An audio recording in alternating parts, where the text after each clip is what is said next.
अस्सलामुअलैकुम।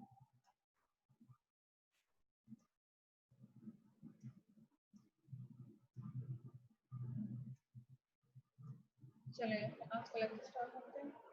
आपके पार्टिसिपेंट्स बहुत कम है, कुछ लोग तो आ ही नहीं रहे क्लास में। ओके, सो हमारा जो आज का टॉपिक है that is about the functional groups. Functional groups क्या चीज़ होती है? बीच में एक जो टॉपिक था इकाई रेडिकल वाला, वो तकरीबन अभी हमने उसको नहीं पढ़ा, तो वो हम बाद में देखेंगे। ओके, उसकी कुछ रीजंस हैं कि वो टॉपिक बहुत छोटा है। ठीक है, वो हम उसको किसी और टाइम पे कर लेंगे। एट दिस टाइम हम जो है वो अपना फंक्शन ग्रुप्स वाला टॉपिक पढ़ेंगे। फंक्शन ग्रुप्स जो है बहुत ज़्यादा इम्पोर्टेंट है। लॉन्ग क्वेश्चन इसमें आते हैं, शॉर्ट क्वेश्चन आते हैं। सो ये टॉपिक आपने करना है। बहुत इम्पोर्टेंट समझ के आप जितनी इसकी प्रैक्टिस करोगे इतना वो आपको जल्दी आएगा और उसकी समझ आएगी। अगर आपको आज इसकी समझ आ जाती है तो आपके लिए केमिस्ट्री एक इंतहाई आसान सब्जेक्ट बन जाएगी। ठीक है, so study the function groups क्या चीज़ होते हैं। Okay, you can see here the function groups. Function groups क्या होते हैं? Function groups are atoms or group of atoms, ठीक है, that are attached to the carbon and hydrogen. ठीक है, this basically you can see the majority of the organic compounds contain elements in addition to carbon and hydrogen. अब हमारे पास organic जो compounds हैं इनमें carbon और हाइड्रोजन के अलावा दूसरे आइटम्स भी होते हैं जो हमने पढ़े थे कल, कि वो नाइट्रोजन, ऑक्सीजन, सल्फर हो सकता है। ठीक है, हमने एग्जांपल्स भी देखे। यूरिन को हम कहते हैं these are known as the derivatives of the hydrocarbons. This means these are basically hydrocarbons but they have additional atom or groups of atoms in place of one or more hydrogen atoms called functional groups. ठीक है, तो हम इनको derivatives क्यों कहते हैं? क्योंकि hydrogen और कार्बन से जो कंपाउंड्स उनको हाइड्रोकार्बन्स कहते हैं। ठीक है, उनमें कार्बन की पोजीशन को डिस्प्लेस करके दूसरे एटम्स आ जाते हैं, एक ग्रुप ऑफ एटम्स आ जाते हैं। वो नाइट्रोजन हो सकता है, ऑक्सीजन हो सकता है, सल्फर हो सकता है, हैलोजेंस हो सकते हैं। ठीक है, तो इन ग्रुप्स को हम क्या कहते हैं? फंक्शनल ग्रुप्स कहते हैं। तो proper definition is an atom और group of atoms that give a family of organic compound its characteristic chemical and physical properties is called functional group. Okay, the functional group is basically, it may be an atom or it may be group of atom that is responsible for giving a family of organic compounds specific chemical and physical characteristics. ठीक है, what is difference in the following compound? You can see a compound that has a formula CH4. आपके पास एक और compound है, इसमें है CH3OH और एक और कंपाउंड है CH3Cl। क्या फर्क है? अब आपके पास ये प्योर हाइड्रोकार्बन है, मीथेन, आपने पढ़ा है कि एक अल्केन है, इसमें 4 हाइड्रोजन है। लेकिन अगर आप इसमें एक हाइड्रोजन को डिस्प्लेस करके कोई और ग्रुप अटैच कर दें, जैसा कि यहाँ पे दूसरे कंपाउंड में हाइड्रोजन को डिस्प्लेस करके OH ग्रुप लगा दिया गया, या आप हाइड्रोजन को डिस्प्लेस करके Cl ग्रुप लगा लें, तो आपके पास डिफरेंट जो है वो कंपाउंड्स आते हैं। You can see here, and this group जो आपने अटैच किया इसके साथ OH ग्रुप हो गया या Cl ग्रुप हो गया, इन ग्रुप्स को हम क्या कहते हैं? फंक्शनल ग्रुप्स कहते हैं। The study of the organic chemistry are organized around the functional groups. Each function group defines a family of organic compound. जैसे बायोलॉजी में फैमिलीज होती हैं, इसी तरह ऑर्गेनिक कंपाउंड की फैमिलीज को हम कैसे डिस्क्राइब करते हैं? Functional groups. Although there are millions of organic compounds, yet there are only a handful of organic functional groups. ठीक है, आपके पास millions of organic compounds हैं, लेकिन आपने 15, 12, 15 जितने भी फंक्शनल ग्रुप्स अगर आपको समझ आ जाए तो आप मिलियन ऑफ ऑर्गेनिक कंपाउंड्स को इन फैमिलीज में, फैमिलीज की फॉर्म में स्टडी कर सकते हैं, जो बहुत आसान होगा। ठीक है, you can see here this is the name of the class and the function group and the general formula. ठीक है, अल्केन्स के लिए जैसे आपने पढ़ा, फिर आपने अल्कीन्स के लिए पढ़ा, अल्काइंस के लिए पढ़ा, यहाँ पे आपके पास अल्कीन आएगा। ठीक है, it's a mistake in the book. So हम जो है पहले कर लेते हैं स्लाइड से, ताकि आपको समझ आ जाए, अभी बुक से आपको समझ नहीं आएगी। फंक्शनल ग्रुप्स क्या चीज होती है? ऑर्गेनिक केमिस्ट्री का एक इम्पोर्टेंट बैकबोन है फंक्शनल ग्रुप। फंक्शनल ग्रुप की डेफिनेशन रिटन है, a functional group is basically could be an atom or group of atom within molecule. Atom या ग्रुप ऑफ एटम होता है जो मॉलिक्यूल में प्रेजेंट होता है, that is responsible for its characteristics chemical reactions. ठीक है, और इसमें जो एटम्स है या ग्रुप ऑफ एटम्स है वो ऑक्सीजन हो सकता है, वो नाइट्रोजन हो सकता है, कुछ में भी सल्फर और इट में भी फास्फोरस। ठीक है, they are called the functional groups. So, functional groups containing hydroxyl, carbonyl and carboxyl group and the multiple bonds. तो आपके पास जो functional groups होते हैं उनकी बेसिकली 4 टाइप्स में क्लासिफिकेशन की गई है। ऐसे फंक्शनल ग्रुप्स जिनमें हाइड्रोक्सिल ग्रुप प्रेजेंट हो, देन सेकंड नंबर पे आता है जिनमें कार्बोनाइल फंक्शनल ग्रुप हो, देन कार्बोक्साइल फंक्शनल ग्रुप हो, एंड देन आपके पास मल्टीपल बॉन्ड्स प्रेजेंट हो। ठीक है, there are other names that describe pattern of atoms that are part of the functional group. Hydroxyl का मतलब है OH group। अगर आपने किसी हाइड्रोकार्बन में किसी हाइड्रोजन या कार्बन को रिप्लेस करके OH ग्रुप अटैच कर दिया हो, ठीक है, तो आपके पास जो फंक्शन ग्रुप आता है उसको कहते हैं हाइड्रोक्सल। ठीक है, OH ग्रुप की प्रेजेंस की वजह से उस फंक्शन ग्रुप को हाइड्रोक्सल कहा जाता है। लेकिन अगर आप उस ग्रुप को CO C double bond O group से अटैच करते हैं तो उसको हम कार्बोनाइल फंक्शनल ग्रुप कहते हैं। ये नई चीज नहीं जो आपने इससे पहले नहीं पढ़ी। ठीक है, लेकिन अगर आप जो है अटैच करते हैं COOH ग्रुप तो हम इसको कहते हैं कार्बोक्साइल फंक्शनल ग्रुप। ठीक है, आपको समझ आ गई। हाइड्रोक्सिल में OH होता है, कार्बोनाइल में C double bond O group होता है, देन आपके पास कार्बोक्साइल में COOH ग्रुप होता है, एंड देन आपके पास है you can C hydroxyl. Hydroxyl में को हम जनरल एल्कोहल्स कहते हैं। कार्बोनाइल में भी आके बहुत सारी टाइप्स आ जाती हैं, उसमें एल्डिहाइड्स आ जाते हैं, कीटोन्स हैं। ठीक है, देन अमाइड्स हैं, एस्टर्स हैं, कार्बोक्साइल में कार्बोक्साइलिक एसिड्स आ जाते हैं, और मल्टीपल बॉन्ड्स में आ जाते हैं, एल्कीन्स आ जाती हैं और अल्काइंस आ जाती हैं। ठीक है, ये हमारा आज का इंट्रोडक्शन था आज के टॉपिक का। ठीक है,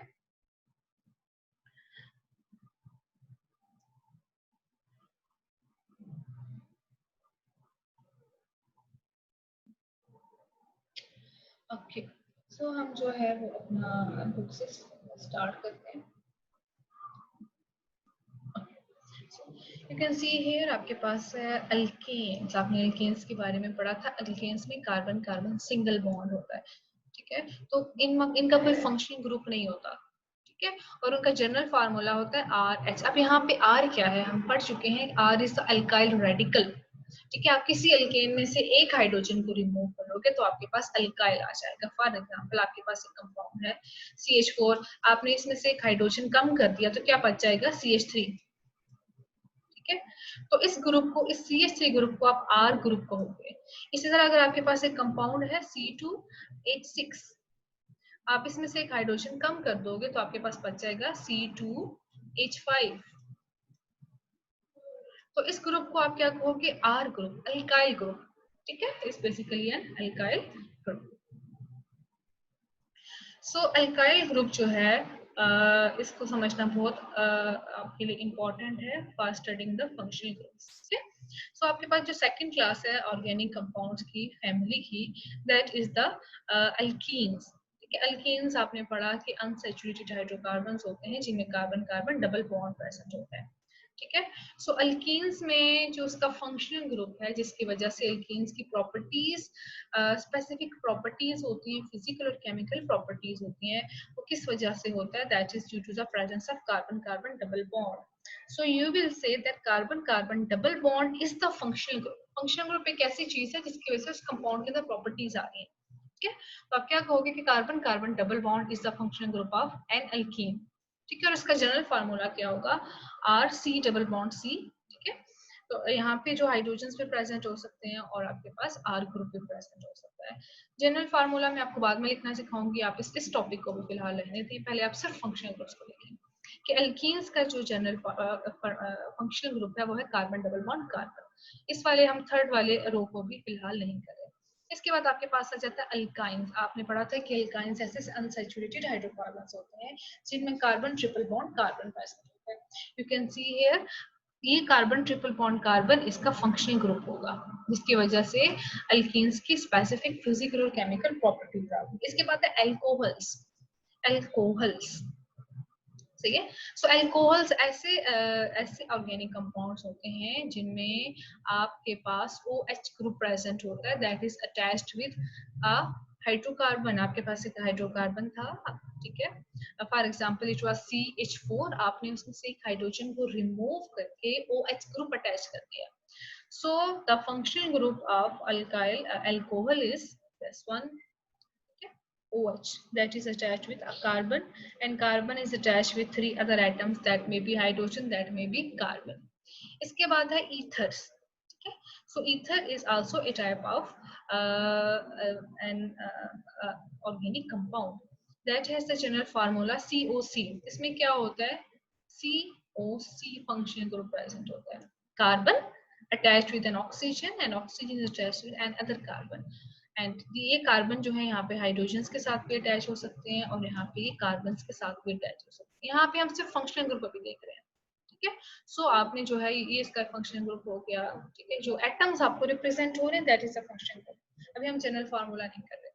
इसी तरह आपके पास है एल्डिहाइड्स. एल्डिहाइड्स का जो जनरल फार्मूला है, फंक्शनल ग्रुप है, वो है C डबल बॉन्ड OH, ठीक है. Carbon double bond oxygen that is attached with a hydrogen. और यहाँ पे क्या किसके साथ ये अटैच है? यहाँ पे किसी कार्बन के साथ अटैच हो सकता है, हाइड्रोजन के साथ अटैच हो सकता है. कीटोन, कीटोन का जो फंक्शनल ग्रुप है that is C double bond O, या फिर जो यहाँ पे नजर आ रहा है. इसके बाद है अमीन्स. अमीन्स का जो जनरल फंक्शन ग्रुप है वो क्या है?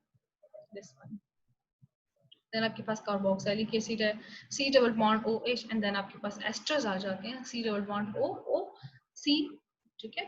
So these are the important functional groups. ये टेबल आपको बाद में याद होगा, पहले आपने इनकी क्लासिफिकेशन देख लेनी है. मैंने आपको बताया था कि आपके पास फंक्शनल ग्रुप्स होते हैं 4 किस्म के. तो हम पहला पढ़ेंगे जिसमें आपके पास कार्बन और हाइड्रोजन सब में होंगे, लेकिन कार्बन और हाइड्रोजन के अलावा, कार्बन और hydrogen are the essential components. लेकिन कार्बन और हाइड्रोजन के अलावा जो दूसरे एलिमेंट हो सकते हैं वो X हो सकता है, यानी हैलोजन हो सकते हैं, ठीक है. वो ऑक्सीजन हो सकता है, ठीक है. वो आपके पास नाइट्रोजन हो सकता है, और वो आपके पास मल्टीपल बॉन्ड्स हो सकते हैं.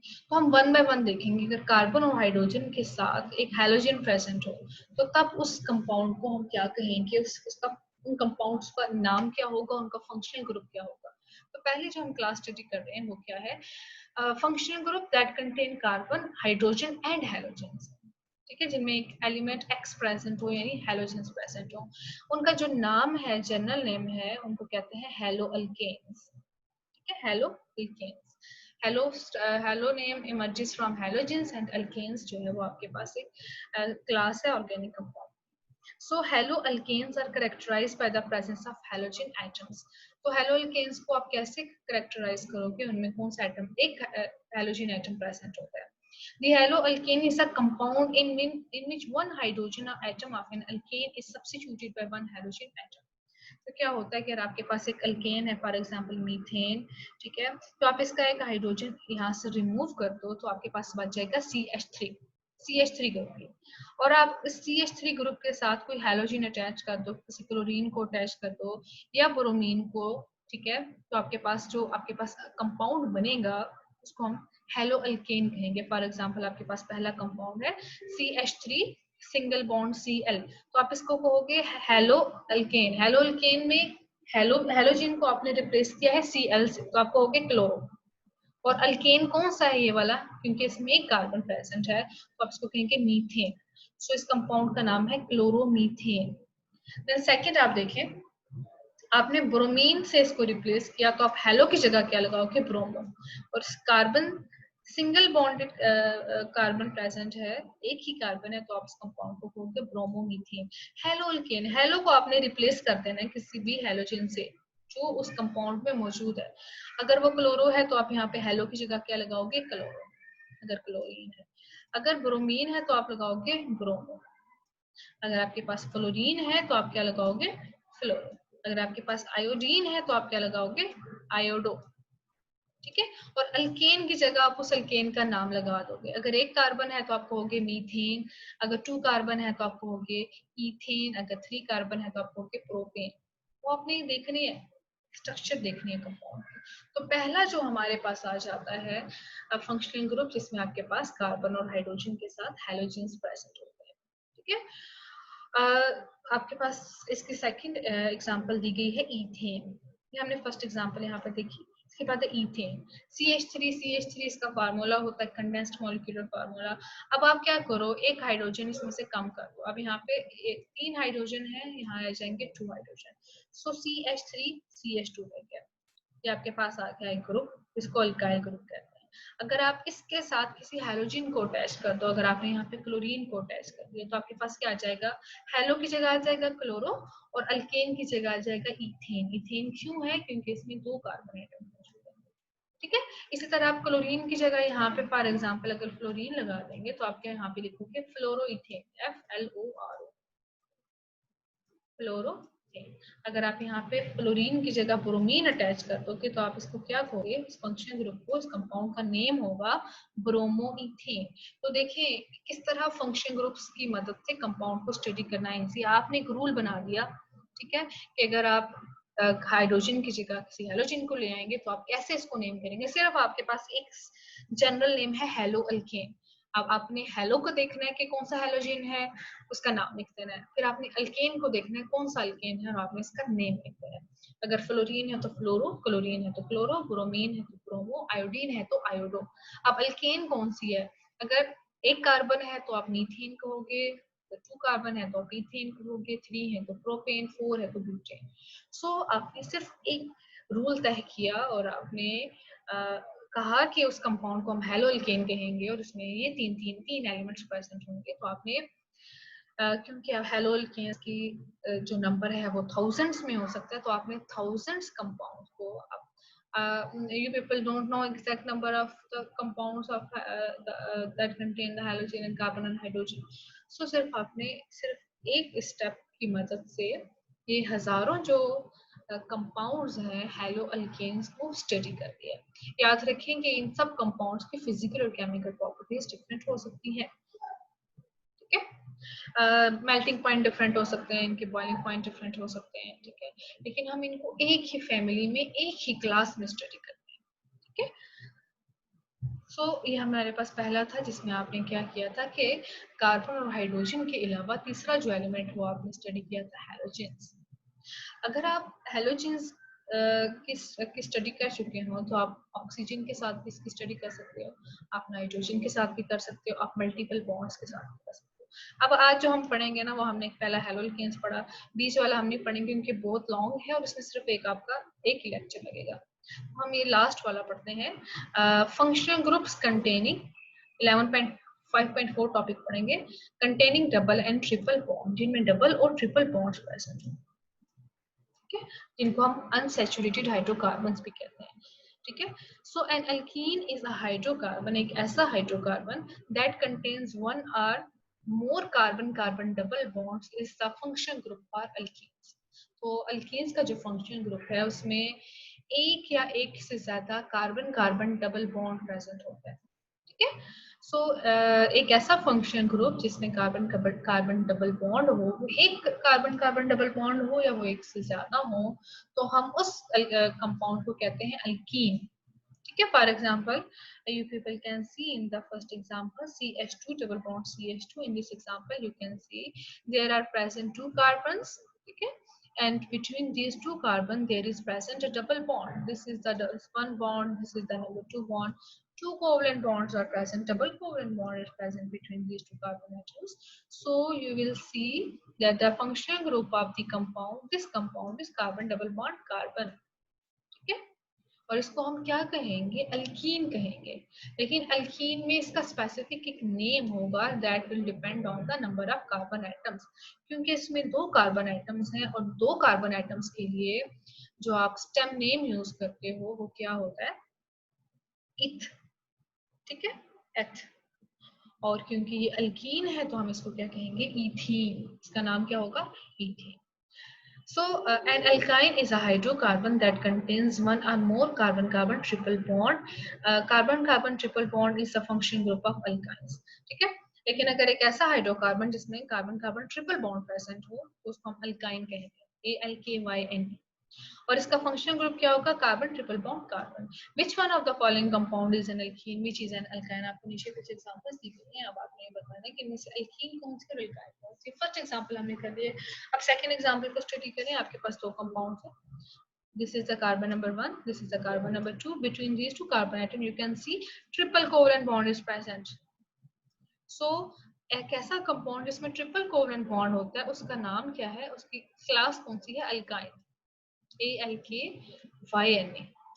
लेकिन इस कंपाउंड का अपना नेम क्या होगा, क्योंकि इसमें 2 कार्बन है तो 2 कार्बन वाले कंपाउंड को हम एथ कहते हैं, ETH। अब क्योंकि इसमें डबल बॉन्ड है तो डबल वाले कंपाउंड के नाम के एंड पे क्या आएगा, YNE। इसका जो पेरेंट नेम है वो क्या होगा, YNE या सफिक्स जिसको कहते हैं। तो इस कंपाउंड का नेम क्या होगा, इथाइन। सही है। आप थर्ड कंपाउंड को देखें, आपके पास 3 कार्बन है और एक डबल बॉन्ड भी प्रेजेंट है 2 कार्बन। ठीक है, this is the carbon number 1, the carbon number 2 and the carbon number 3. You can see here a double bond is present. तो डबल बॉन्ड वाले कंपाउंड को हम अल्काइन कहते हैं। अब देखें 3 कार्बन है तो 3 कार्बन के लिए वर्ड यूज था प्रोप, PROP, प्रोप। अब इसके साथ क्या आएगा, क्योंकि डबल बॉन्ड है तो डबल बॉन्ड के लिए हम क्या यूज करते हैं, ENE। इसके नेम के एंड पे क्या आता है, पेरेंट नेम क्या होता है इसका, ENE या सफिक्स क्या होता है, ENE। तो इस कंपाउंड का नाम क्या होगा, प्रोपीन। 1 प्रोपीन। 1 क्यों है, क्योंकि इसमें कार्बन नंबर 1 पे डबल बॉन्ड प्रेजेंट है। कार्बन नंबर 1 है, this is the carbon number 2 and this is the carbon number 3। सो आपने ये देखा कि आपके पास ऐसे फंक्शनल ग्रुप्स मौजूद हैं, ऐसे कंपाउंड्स मौजूद हैं जिनमें कार्बन कार्बन डबल बॉन्ड है और कार्बन कार्बन ट्रिपल बॉन्ड है। जबकि आपने एल्केन्स के बारे में पढ़ लिया है, सैचुरेटेड हाइड्रोकार्बन्स होते हैं जिनमें carbon carbon single bond present होता है और उनका कोई फंक्शनल ग्रुप मौजूद नहीं है, उनका फंक्शनल ग्रुप नहीं होता, उनमें कार्बन कार्बन सिंगल बॉन्ड होता है। और आपने उनकी बहुत सारी एग्जांपल्स पढ़ी थी। ठीक है, कार्बन नंबर 1 से कार्बन नंबर 10 तक, ठीक है, डीकेन तक आपने एग्जांपल्स पढ़ी थी और आपने ये सीखा था कि कैसे हम अल्केन्स का मॉलिक्यूलर फार्मूला लिखेंगे, कैसे हम उनका स्ट्रक्चरल फार्मूला लिखेंगे और कैसे हम उनका कंडेंस्ड मॉलिक्यूलर फार्मूला। ठीक है, तो आज हमने 2 क्लासेस पढ़ी है जिनमें हैलोजेंस होते हैं और जिनमें कार्बन कार्बन डबल बॉन्ड होता है। अब मैं आपको ये सिखाती हूँ कि एल्कीन का नाम कैसे लिखते हैं और अल्काइन का नाम कैसे लिखते हैं, या उनकी मैं आपको नॉमेनक्लेचर के बारे में बताती हूँ।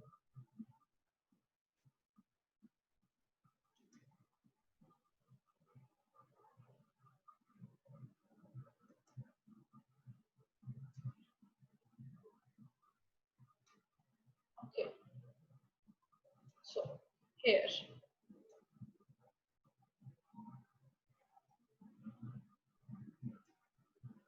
ओके, हमने अल्केन्स के बारे में पढ़ लिया। अब हमारे पास नेक्स्ट क्लास है, दैट इज अल्केन्स। अल्केन्स में आपने पढ़ा कि they are unsaturated hydrocarbons and they contain carbon carbon double bond, carbon carbon double bond present होता है इनमें और इनका जनरल फार्मूला होता है CnH2n।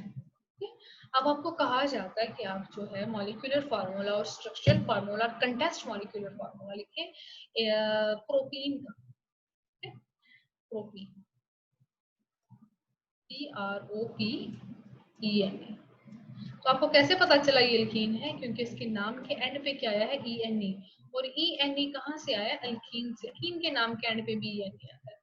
तो आपको पता चल गया कि इसमें डबल बॉन्ड प्रेजेंट है। प्रोप, प्रोप का मतलब क्या है, ये प्रीफिक्स है तो इसका मतलब है 3 और इन का मतलब है कार्बन डबल बॉन्ड कार्बन।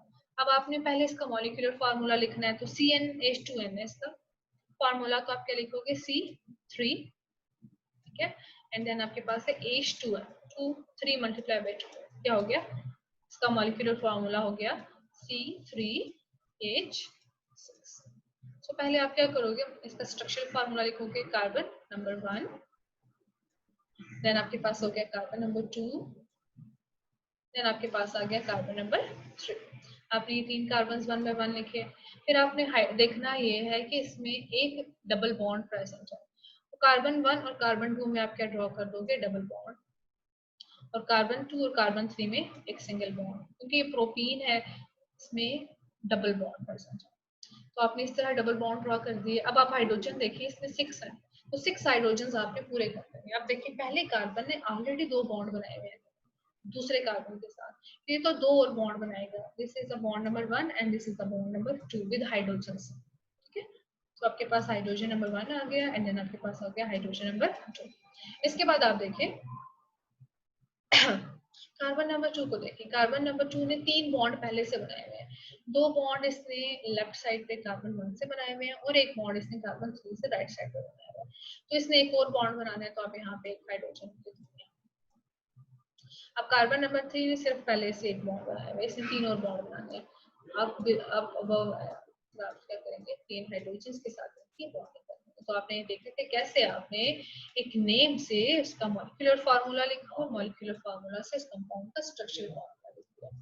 तो अब आप इसका क्या कर सकते हैं, कंडेंस्ड मॉलिक्यूलर फार्मूला भी ड्रॉ कर सकते हैं। ठीक है, सिंपली आपने क्या करना है, ऐसे इनके ग्रुप्स लिखने हैं। तो पहले आपके पास क्या आएगा, CH2, फिर आपके पास क्या आएगा, ग्रुप CH, और फिर आपके पास आएगा CH3। आपने कोई बॉन्ड्स ड्रॉ नहीं किए, this is the condensed molecular formula. तो आपने इस तरह नेम को मॉलिक्यूलर फार्मूला में कन्वर्ट किया। तो इसी तरह हम मॉलिक्यूलर फार्मूला को या स्ट्रक्चरल फार्मूला से नेम भी बना सकते हैं। कैसे, ठीक है, मैं आपको इसके एग्जांपल शो करवाती हूँ। हमारे पास एक कंपाउंड है 1 कार्बन 2 3 एंड 4। अब आपने ये देखा कि हमारे पास एक कंपाउंड है CH3 देन CH, यहाँ पे डबल बॉन्ड प्रेजेंट है, दिस इज द CH3, आपके पास यहाँ पे CH है, यहाँ पे CH। अब आपने इसको नेम देना है। ठीक है, आपको ये पता है इसका क्या नेम है। पहले सबसे आपने ये देखना है कि इसमें कौन सा बॉन्ड प्रेजेंट है। तो इसमें carbon carbon double bond present, तो इसका मतलब है ये क्या है, एल्कीन है। इसके बाद आपने देखना है कि इसमें कितने एटम्स हैं। तो आप एटम्स को काउंट कर लें, carbon 1, this is the carbon number 2, this is the carbon number 3 and this is the carbon number 4। तो आपको पता चल गया इसमें 4 कार्बन है। तो 4 कार्बन के लिए जो प्रीफिक्स यूज होता है वो है ब्यूट। क्योंकि अल्कीन है तो अल्कीन के लिए जो सफिक्स यूज होता है वो होता है ईन। तो आपके पास पहला नाम भी आ गया, प्रीफिक्स भी आ गया, आपके पास सफिक्स भी आ गया। ठीक है, तो वापस इसका नाम लिख दिया। क्योंकि यहाँ पे डबल बॉन्ड प्रेजेंट है, तो डबल बॉन्ड कौन कौन से कार्बन में है, कार्बन 2 और कार्बन 3, इन दोनों आइटम्स के बीच में डबल बॉन्ड प्रेजेंट है। तो आप इसका नंबर लिख देंगे इस कार्बन के साथ प्रेजेंट है। तो कार्बन 2, तो आप क्या लिखोगे, 2 ब्यूटीन, 2 ब्यूटीन। अगर कार्बन 1 और कार्बन 2 में डबल बॉन्ड होता, ठीक है, ये बॉन्ड यहाँ के बजाय यहाँ होता, तो आप क्या लिखते 1 ब्यूटीन। ठीक है, आपने 2 कार्बन है ना, कार्बन 2 और कार्बन 3, तो आपने लोएस्ट जिसको नंबर आता है वो नंबर आपने लिखना है। एक कार्बन का, पहले कार्बन का आपने नंबर लिखना है जिसपे कम नंबर आ रहा है। तो आपने देखा कि कैसे आपने इनके स्ट्रक्चर से इनके नेम्स लिखे और आपने इनके नेम से उनके स्ट्रक्चर्स लिखे। ठीक है, इस तरह अगर आप अल्काइंस को देखें, अल्काइंस में कार्बन कार्बन ट्रिपल बॉन्ड होता है। तो फॉर एग्जांपल आपको कहा जाता है कि इथाइन है, तो इसका लिखिए फार्मूला, मॉलिक्यूलर फार्मूला और स्ट्रक्चर फार्मूला। तो इथाइन, एथ का मतलब होता है 2 और वाइन का मतलब है इसमें ट्रिपल बॉन्ड प्रेजेंट है। ओके, तो सबसे पहले तो आपने इसका जनरल फार्मूला देखना है। अल्काइंस का जनरल फार्मूला होता है CnH2n-2। तो आप यहाँ पे कार्बन आइटम्स लिखिए, कितने कार्बन है, C2, देन आपके पास हो जाएगा C2H4-2, तो इसका फार्मूला आ जाएगा C2H2। इसमें 2 कार्बन और 2 हाइड्रोजन होते हैं। ठीक है, फिर इसके बाद आपने स्ट्रक्चरल फार्मूला लिखना। आपके पास 2 कार्बन है, कार्बन नंबर 1, कार्बन नंबर 2, और क्योंकि ये आयन है तो इसमें ट्रिपल बॉन्ड है, तो इनमें ट्रिपल बॉन्ड ड्रॉ करते हैं, double single bond, double bond and triple bond. अब पहले कार्बन ने 3 बॉन्ड पहले बनाए हुए हैं, तो ये एक और बॉन्ड बनाएगा एक हाइड्रोजन के साथ। दूसरे कार्बन ने भी 3 बॉन्ड पहले से बनाए हुए हैं, एक बॉन्ड और बनाएगा हाइड्रोजन के साथ। तो इस तरह देखा आपने कैसे आपने मॉलिक्यूलर फार्मूला लिखा पहले नेम से, और आपने फिर उसके बाद उसका स्ट्रक्चर फार्मूला। ठीक है, और फिर आप इसके बाद इसका कंडेंस फार्मूला कैसे लिखेंगे, ये एक ग्रुप ये हो गया, दूसरा ग्रुप ये हो गया। आप क्या लिखोगे, HC ट्रिपल बॉन्ड। अगर आपके पास कोई और कंपाउंड, हायर कोई कंपाउंड आ जाता है, तो आपने उसका भी मॉलिक्यूलर फार्मूला से स्ट्रक्चरल फार्मूला लिखना है। ठीक है, कौन सा बेटा टॉपिक रिपीट करते हैं, यहाँ पे ये देखें, यहाँ मैंने आपको कहा था कि डबल बॉन्ड की जो पोजीशन होती है उसको बताना जरूरी होता है, डबल और ट्रिपल बॉन्ड की। तो अगर आपके पास अपने इस कार्बन को देख लें, उसको नंबर दे दें। ठीक है, जिस कार्बन के साथ डबल बॉन्ड होगा आपने उस कार्बन का नंबर लिखना है। अगर कार्बन 2 और कार्बन 3 में डबल बॉन्ड था, तो आपने क्या लिखा है, 2 ब्यूटीन। 2 लिख सकते थे या 3 लिख सकते थे, हैं। ये जो नोमेनक्लेचर है, IUPAC नोमेनक्लेचर में ये कहा कि आपने जब डबल या ट्रिपल बॉन्ड की लोकेशन लिखनी है तो आपने उस कार्बन का नंबर लिखना है जिसपे कम नंबर आ रहा है। अब 2 या 3 में से लोएस्ट नंबर है 2 सॉरी, तो आप लिखेंगे 2 ब्यूटेन। अगर कार्बन 1 और कार्बन 2 में डबल बॉन्ड था तो आपने क्या लिखा 1 ब्यूटेन। ठीक है, तो आपके पास ब्यूट कैसे आया, आपने काउंट किया नंबर ऑफ एटम्स, इन कैसे पता चला आपको कि हाँ इसके पास एक डबल बॉन्ड प्रेजेंट था। ठीक है, इस तरह आपने अल्काइंस की एग्जांपल्स भी देखी, इथाइन है। ठीक है, मैं आपको एक और एग्जांपल करवा देती हूँ।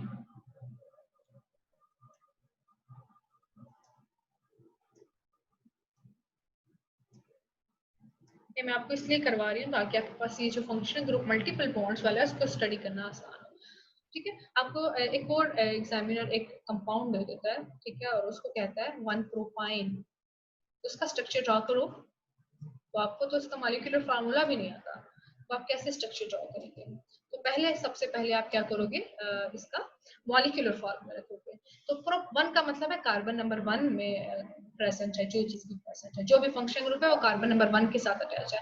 प्रोप का मतलब है 3 एंड वाई एंड ए का मतलब है ट्रिपल बॉन्ड, और 1 का मतलब है कार्बन नंबर 1, कार्बन नंबर 1 के साथ अटैच है, जो चीज भी अटैच है, जो भी फंक्शन ग्रुप अटैच है। तो पहले आप, क्योंकि अल्काइन है तो अल्काइन का जनरल फार्मूला होता है CnH2n-2, तो आप यहाँ पे रिप्लेस कर दो n को नंबर ऑफ कार्बन एटम से जो कि 3 है, तो आपके पास आ जाएगा C3H3 × 2 6 माइनस, तो आपके पास फार्मूला आ जाएगा C3H, तो ये इसका आपके पास आ गया मॉलिक्यूलर फार्मूला। अब इसका स्ट्रक्चर फार्मूला कैसे ड्रॉ करोगे, 3 कार्बन एटम ड्रॉ करो, carbon 1, then carbon number 2, carbon number 3। इसके बाद इसने क्या कहा कि जो फंक्शनल ग्रुप है यानी ट्रिपल बॉन्ड वो कौन से कार्बन के साथ अटैच है, कार्बन नंबर 1। तो यहाँ पे नंबर दे लो, कार्बन नंबर 1 कर लो, इसको कार्बन 2 कर लो, कार्बन नंबरिंग आप लेफ्ट साइड से कर लो, राइट साइड से, इट डजंट मैटर। ठीक है, तो आपने ये देखा कि कार्बन नंबर 1 के साथ फंक्शनल ग्रुप अटैच है, तो आप कार्बन 1 के साथ क्या अटैच कर दो, functional group that is the triple, और कार्बन 2 और कार्बन 3 में क्या प्रेजेंट है, सिंगल बॉन्ड। ठीक है, अब आपने 3 कार्बन तो लिख लिए, लेकिन हाइड्रोजन अभी 4 लिखने बाकी हैं। तो आप देख लें कार्बन ने ऑलरेडी कितने बॉन्ड बनाए हुए हैं और कितने बॉन्ड बनाएगा। कार्बन नंबर 1 को देखें, कार्बन नंबर 1 ने 3 बॉन्ड पहले से बनाए हुए हैं, तो ये एक और हाइड्रोजन के साथ सिर्फ बॉन्ड करेगा, तो यहाँ पे एक हाइड्रोजन आप लगा दें, 4 बॉन्ड पूरे हो गए। इसके बाद कार्बन नंबर 2 को देखें, कार्बन नंबर 2 ने 4 बॉन्ड पहले से बनाए हुए हैं, वो किसी हाइड्रोजन के साथ अटैच नहीं होगा। इसने देखिए कार्बन नंबर 2 ने 3 बॉन्ड्स जो है वो कार्बन नंबर 1 के साथ बनाए हुए हैं, और एक बॉन्ड इसने कार्बन नंबर 3 से बनाया है, तो कार्बन नंबर 2 किसी हाइड्रोजन के साथ अटैच नहीं होगा, इसकी वैलेंसी पहले से सेटिस्फाई है।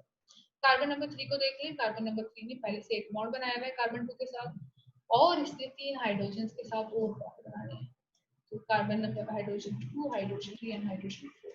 इस तरह आपके पास ये हाइड्रोजन जो है वो लिखे जा सकते। अब आप हाइड्रोजन भी देख लें पूरे करने, और कार्बन, इन दोनों को मैच करना चाहिए, नंबर्स को मैच करना चाहिए, 3 कार्बन है 3 कार्बन है, हाइड्रोजन यहाँ पे 4 है, यहाँ पे भी 4 हाइड्रोजन है, ये hydrogen number 1, this is the hydrogen number 2, this is the hydrogen number 3 and this is the hydrogen number 4। So you have seen that how you people will convert a name into the structural formula, और इसी तरह आप structural formula को name में भी convert कर सकते हैं। तो स्ट्रक्चर फार्मूला ये गिवन है, आपको नहीं पता इसका नेम क्या, तो आप कैसे कन्वर्ट करेंगे, आप पहले सबसे पहले कार्बन एटम्स को काउंट करेंगे, कितने कार्बन है 1 2 3, तो आप लिखेंगे प्रो। ठीक है, इसके बाद ट्रिपल बॉन्ड है तो इसका मतलब है वाई, एन ई एंड पे आएगा। इसके बाद आपने देखा कि जो फंक्शनल ग्रुप है ट्रिपल बॉन्ड कौन से कार्बन के साथ अटैच है, तो कार्बन 1 और कार्बन 2 में है, तो आप कार्बन का नंबर 1 नंबर, तो आपको हो गया 1 प्रोपाइन। ठीक है, so it is known as the IUPAC nomenclature। ठीक है, आप कैसे सिस्टम इंटरनेशनल जो यूनिट जो आपके पास जो system international union of pure and applied chemistry है उसको यूज करके किसी भी ऑर्गेनिक कंपाउंड को नेम देना। ठीक है, so मैं आपको एक और कंपाउंड करवा देती हूँ, you have to write the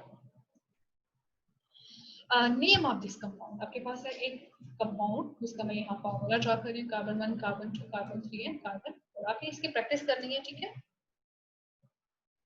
okay, आपके पास एक कंपाउंड है जिसमें कार्बन 2 और कार्बन 3 में डबल बॉन्ड है, ट्रिपल बॉन्ड है, ये इसका फार्मूला है CH3 CH3, ये इसका स्ट्रक्चर फार्मूला। ठीक है, आपने इसका नेम लिखना है। तो क्या सबसे पहले क्या करेंगे आप, कार्बन एटम को काउंट करेंगे। काउंट कैसे करेंगे, नंबरिंग देके। नंबरिंग लेफ्ट से कर रहे हैं, राइट से कर रहे हैं। Carbon 1, then carbon 2, then carbon 3 and carbon number 4। आपको पता चल गया कि इसमें 4 कार्बन है, तो आप क्या लिखोगे, ये ब्यूट है। साइड पे आपने रफ वर्क कर लिया कि ये ब्यूट है। But stands for 4। इसके बाद आपने देखा इसमें फंक्शनल ग्रुप कौन सा, तो फंक्शनल ग्रुप आपके पास है ट्रिपल बॉन्ड। एक ट्रिपल बॉन्ड है, तो ट्रिपल बॉन्ड के लिए आप क्या यूज करते हो, वाई एन। वाई एन आपने क्यों यूज किया, क्योंकि इसमें एक ट्रिपल बॉन्ड है। अब आपने इसका नेम लिख देना है। सबसे पहले आपने ट्रिपल बॉन्ड की पोजीशन लिखनी है। तो ट्रिपल बॉन्ड कौन से कार्बन के साथ है, कार्बन 2 और कार्बन 3 के साथ। तो आप ट्रिपल बॉन्ड की पोजीशन को कैसे लोकेट करेंगे, 2 लिखेंगे। आप पहले सबसे पहले लिखेंगे 2। इसके बाद क्या है, कितने कार्बन है, ब्यूट 4 है, तो आप लिखोगे ब्यूट। और इसका, क्योंकि अल्काइन है तो अल्काइन के नेम के एंड पे क्या आता है, सफिक्स आता है वाई एन। आप क्या लिखोगे, क्यू ब्यूटाइन। इस तरह आपने स्ट्रक्चर से क्या लिख लिया, इसका नेम लिख लिया। एक और कंपाउंड है, इसी तरह का एक कंपाउंड है, मैं इसका एक आइसोमर ड्रॉ कर देती हूँ, ठीक है। Carbon single bond, carbon then carbon single bond, this one. अब आपको पता चलेगा कि ये क्यों नंबर देते हैं हम 1 2, ये क्यों इम्पोर्टेंट है। अब ये देखिए, ये कंपाउंड है, इसको भी आप नंबरिंग कर लें, ठीक है। Carbon 1, carbon 2, carbon 3, carbon 4। तो ये भी क्योंकि इसमें 4 कार्बन है, तो ये भी क्या हो गया, ब्यूट। क्योंकि इसमें एक ट्रिपल बॉन्ड प्रेजेंट है, तो ये भी वाई एन ही हो गया। तो इन दोनों में तो कोई फर्क ना रहा। अगर आप कार्बन की पोजीशन को मेंशन नहीं करते तो इनमें दोनों में कोई फर्क नहीं है, ये भी ब्यूटाइन, ये भी ब्यूटाइन, ठीक है। लेकिन अब यहाँ पे देखें, जो कार्बन की पोजीशन है ट्रिपल बॉन्ड की, वो चेंज होती है। पहले जो ट्रिपल बॉन्ड है कार्बन 2 और कार्बन 3 में था, लेकिन अब यहाँ पे कार्बन 1 और कार्बन 2 में ट्रिपल बॉन्ड है। तो आपने क्या लिखा है यहाँ पे, 1। 1 का मतलब है फंक्शनल ग्रुप पहले कार्बन के साथ होता है, 1। और इसके बाद आप क्या लिखोगे, butyne. But stands for 4 and YNE stands for triple bond. So this is the way you people can write the names of the any alkyne or any of the organic compound. ठीक है। So 11 time आपका up हो गया। So I'm going to end the class।